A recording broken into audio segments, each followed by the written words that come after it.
The multiverse. A trope that was introduced in 1961 has since become a defining trait and centerpiece to arguably the most fulfilling stories visualized by DC over generations. It took center stage at DC FanDome last night, as they introduced a plethora of coexisting new worlds to immerse ourselves in. But have we really returned to form, or have we arrived a little late to this geek orgy of a party?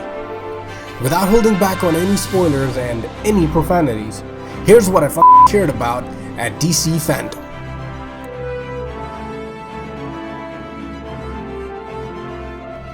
Barbara Minerva, the jealous feline antagonist of Wonder Woman's mythos, is now on a full-feature movie. And she doesn't look as bad as cats. The one thing that was lacking in the pretty well done Wonder Woman movie was a strong and believable villain. Looking at you, Ares. Could we see exactly that in Cheetah? Well, time will tell. For now, what we know is that Steve Trevor is back and he is now playing the role of the bangable idiot. This looks like another strong entry in the Wonder Woman cinematic storyline, because seemingly it has a superior villain and an interesting setting. But the question still remains, where the f*** is that invisible jet? Bigger, better, and batshit crazier. That's pretty much what I got from the Suicide Squad reveals. Kicking things off with Suicide Squad 2, Margot Robbie is slaying with her new Harley Quinn outfit. James Gunn recruits another wrestler for invisible memes. Ariana Grande's Saturday Night Live fling is in action, and Idris Elba was there too. From the looks of it, the movie's gonna be chaos. Let's hope we don't get another suicide schmuicide. If it's even half as good as Guardians of the Galaxy, I am game. Now, if the movie doesn't scratch your itch for the lovable mass murderers, then the upcoming game definitely will. Backed by the same team behind the Batman Arkham series, we're following the deranged antics of the Suicide Squad as they're going up against Superman and the rest of the Justice League. Sounds like Dark Souls levels of difficulty to me, folks. I can't wait to wreck my controller as I curse out Superman. Apart from the plot, the writing seems to be on par with the comic book versions of the characters and their stories. Harley's good old Harley. Boomerang has a new layer of teleportation to him while retaining his stereotypical Aussie ways. Deadshot can't miss the chance to tell people how good he is. King Shark being so innocent as he marveled at Superman and then being so sad as he realizes the situation that he is in is just priceless. Also, John Cena is douchebag Superman this time. Apart from the trailer looking like a Mortal Kombat character's ending, it's surprising to see Dwayne Johnson not play himself for a change. The last time he did that was Scorpion King. Oh, shit. Well, there's not much to say about this apart from The Rock reading from a script without his usual charismatic delivery. Just like The Rock's old catchphrase being used as a fart joke in the 90s, this trailer looks just like a bit of blown air. They could have just held back on this one, to be honest, till they had a proper trailer. I just can't wait for Zachary Levi's Shazam to kill his "no one can stop me again" buzz. Oh, Zachary, you are my spirit animal. What would happen if the Bat wasn't around anymore? Who would keep Gotham's underbelly in check when Bat Daddy isn't home to spank it every now and then? Why, the the Gotham Knights, of course! Finally, out of his shadow and into the shadows of Gotham? That's not a big upgrade. In a seemingly surprising adaptation of The Court of Owls, DC introduces a new Arkham-like game without Batman. Nightwing, Barbara Gordon's Batgirl, Tim Drake's Robin, and Red Hood all take center stage as they go from sidekicks to heroes to Dark Knights. In pretty awesome gameplay footage, we see a Batgirl-led narrative as she's joined by Robin to take down Mr. Freeze. Everything about this first look was amazing. Batgirl be packing nightsticks, homing batarangs, those overhead flare things, the vintage bat stealth, and of course, that cake.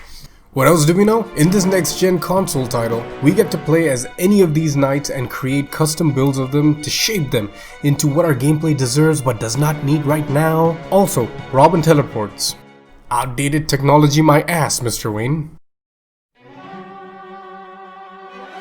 Well, what do you know? It actually exists. For years we had been divided, speculating the existence of this completely different movie Zack Snyder had produced and DC had shied away from because Marvel was just so funny.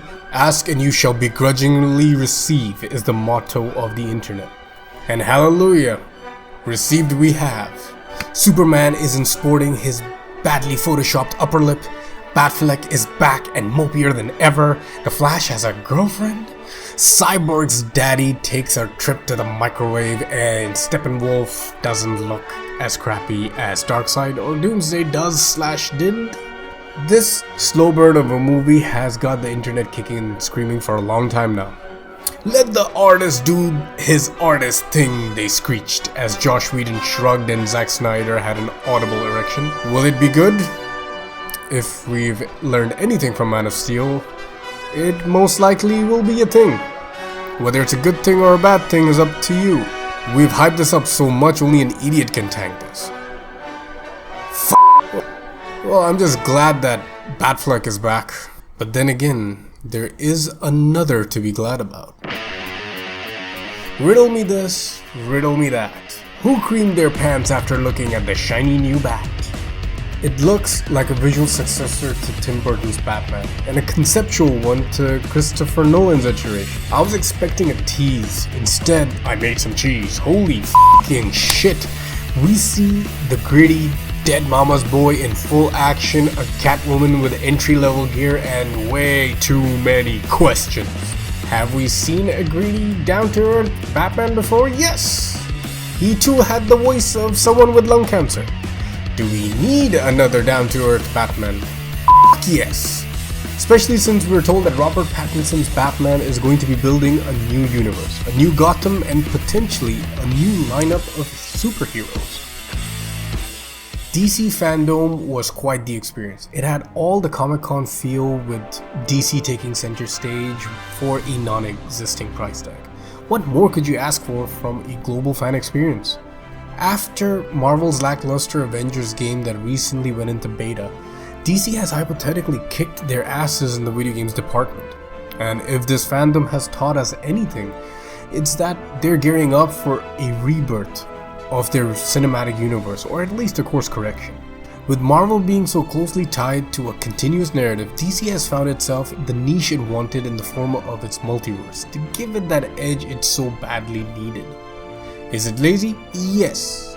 Does it allow for creativity? Yes. Is it potentially disastrous? Yes. Is it like the comics? Yes. And that's what's important. Thanks so much for watching, guys. This is the first time I've ever made a video talking about something I love. I hope you like it, and I'd love to hear your thoughts in the comments below on DC FanDome. I made this mainly to talk to others about it. I'm not sure if anyone's gonna watch it, but let me know if this piece has a home here. Have a good one.